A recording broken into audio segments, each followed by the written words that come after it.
ចុះមកយ៉ាង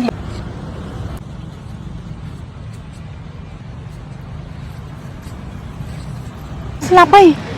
គិតមិនឥឡូវអូនផឹងខ្លាចនេះឲ្យគាត់ជួយដោះស្រាយរឿងនេះអូនឯងកុំភ័យទៅប៉ាមិនអញ្ចឹងអូនមានបញ្ហាអូនអាឡូប៉ាឥឡូវកូនថាម៉េចកូនបុកគេថៃប៉ាកូនបុកគេកូនផឹកស្បឹកបុកគេអូនឈ្មោះបុកគេងាប់ហើយប៉ាឡានខ្ទេចអស់ខ្ទេចអត់អីអូនខ្ទេចអត់កូនសំខាន់កូនភៀសខ្លួនឲ្យរួចខ្លួនទុកផ្លូវច្បាប់ប៉ាអ្នកដោះស្រាយចាំបានហើយកូនអូនភ័យមិនអីទេអូនយើងមានលុយមានសិទ្ធិមានអំណាច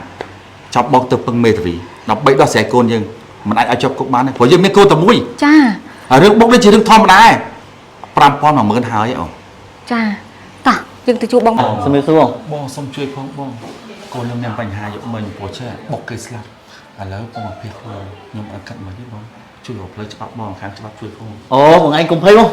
មកដល់ខ្ញុំមកចាំខ្ញុំដោះស្រាយឲ្យសំខាន់កូនបងឯងនេះបុកគេហើយកុំឲ្យតែប៉ូលីសចាប់បានបាទ